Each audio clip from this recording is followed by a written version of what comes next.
had his time, did Dragonheart. Read All About It comes in. We're set to go in the first of 9, and they're sprinting away from the 1,000-metre marker. Got them way to a nice start. Bingo jumped away well. Mr. Wilson is very speedy on debut. Sylvan Warrior.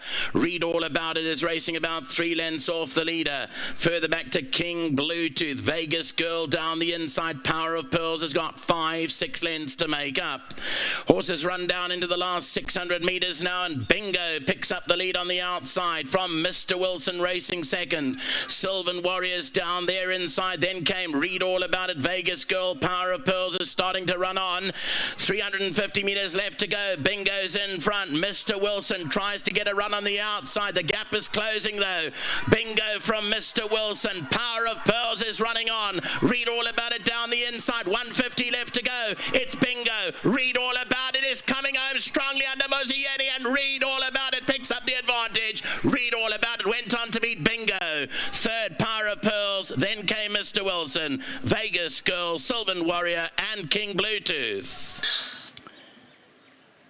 Well, here is Read All About It, who jumped from 8 but ended up more up the centre of the track. Bingo came right across to the outside, had the call, but Read All About It had the finish. He's a son of Hawam, and he's out of the very speedy Piccadilly Miss, who was the mother of Wrecking Ball. So there's lots of speed in that pedigree. But more importantly, if you just go back and have a look at these new partnership between Ridgemont and Devon Heifer, these 2-year-olds have got something about them, and I understand it's got something to do with the pre-spelling and the whole new operation.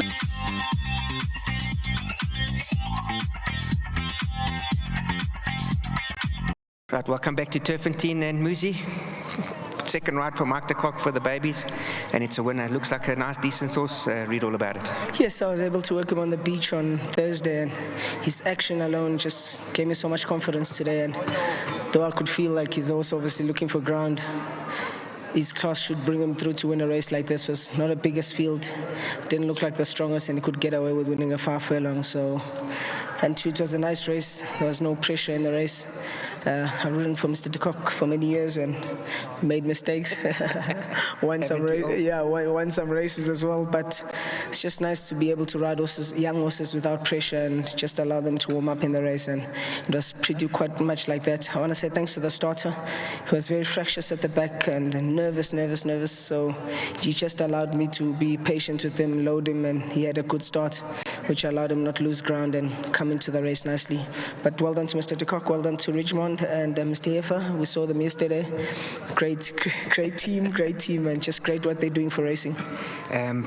Musi, just a quick one. This was obviously I was concentrating on the first 2 in front. He looked like he lost his way at about the 500, and you just let him find his feet, and he kicked on nicely. Yes, definitely. I felt it only once further. I didn't want to rush him and not get a good kick out of him. I just had to trust him. If he gets there, he gets there. But his class brought him through. Musi, just a quick one. You can have a look at your rides here. You've got quite a few. Anything that you can help the punters? Obviously, there's a Big 6, PA, and all the rest of them jackpots coming up. Yes, Truth, big runner. Drop in distance, must be a massive runner. Secret Chord ran a good second, drawn a little bit awkwardly on the inside, but must be a big runner. Explosive Bond loves the 2-4. I think she'll run a big race. Storm Brasco, lightweight, good draw, and looks like he's looking for the 1800. So I'm expecting a decent day. Thank you very much, Moose. Hope we see you later. Thank you very much. Well done to Ridgemont for breeding it as well, and well done to Stone Stam Call. Good, well done. Right, here we're going to chat to Mike de Kock. Michael. Hello, John. Hey, Mikey. Proud moment, obviously, training. Read All About It, son of Hawam. Yeah, look, it's not hard to be a fan of Hawam. I mean, he was a very serious racehorse. Even though they won 5 Group 1s, I still felt there was, there were times he could have run better. I could have got more out of him. He wasn't the easiest horse, but he wasn't the most difficult, let's put it that way. And a lot of his progeny have a little bit of that fire in their belly like he had as well. So it's actually nice to see it coming through. Michael, 2 from 2. So, I mean, the babies, obviously, you've got some nice stock at home, but having 2 winners already so quickly for Ridgemont and the Kisvetas, and Devon and them, Hollywood must be fantastic. Yeah, sure, Johnny. Look, it's not guesswork from them. The team there on the farm are taking very calculated decisions in terms of genetically testing them, sending the ones in early that they think will be precocious, and Julia doing the job there on the farm. So it's not just send the horses in shotgun and hope that it works. I must admit it's been really nice in working with them. Professional bunch, as I said, a lot is thought out. And I must actually thank Craig, because he came to see me many months ago and he said, "Oh yeah, you're retiring." So I said, "Yeah, look, it's on the cards." He says, "I've never heard such BS in all my life." He says, "Yeah, there's a list of horses. Does this whet your appetite? Do you think this will keep you in the game?" And I must admit, I looked at it and I thought, that's quite tempting. And then obviously with many months later with, what happened with Matt and with everything, and I phoned him, I said, "Is it still on the cards?" He says, "It was never off the cards," So I must thank Craig as well, a lot to do with it, and giving me that sort of lease on life. But it's really special to deal with these well-bred horses and with the team that you are dealing with.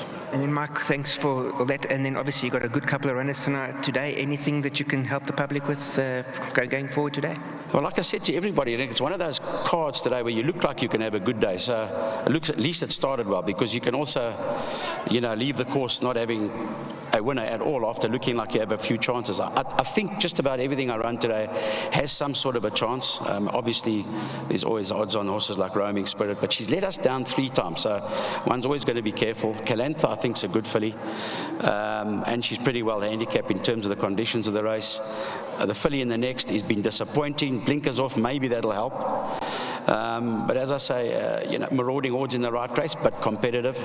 So looking forward to a good day, but at least we've got it off to a good start, yeah. Mark, I see there's Cape Racing juvenile bonus, 75,000 to the owners for breeding this, and I think there's another 25. There's another 25,000 for the people who need the cash. For Ridgemont, they need the cash. Thank you very much, Mark. And then obviously David's going to come in and collect the 1,500 Rand from World Sports Betting for Dugsy. I hope he doesn't put it all on Man United. Congratulations, Dugsy. He's a United fan. Dugsy loves well done, David, and congratulations to Dugsy for the 1,500 Rand. Thank you very much, Johnny. I think it's meaning something 1,500 for World Sport Betting for the grooms, to encouraging the groom to bring the effort. So thank you very much for everyone involving. So also our team that are watching the TV back at home, and don't forget Madam NV. Doing the good work to breaking the babies. Thank you. Thank you very much. Yeah, very well done. This is the first race done and dusted. As you heard from Michael and Muzi, they've got some decent runners on the day, and it'll be a good choice to follow them both.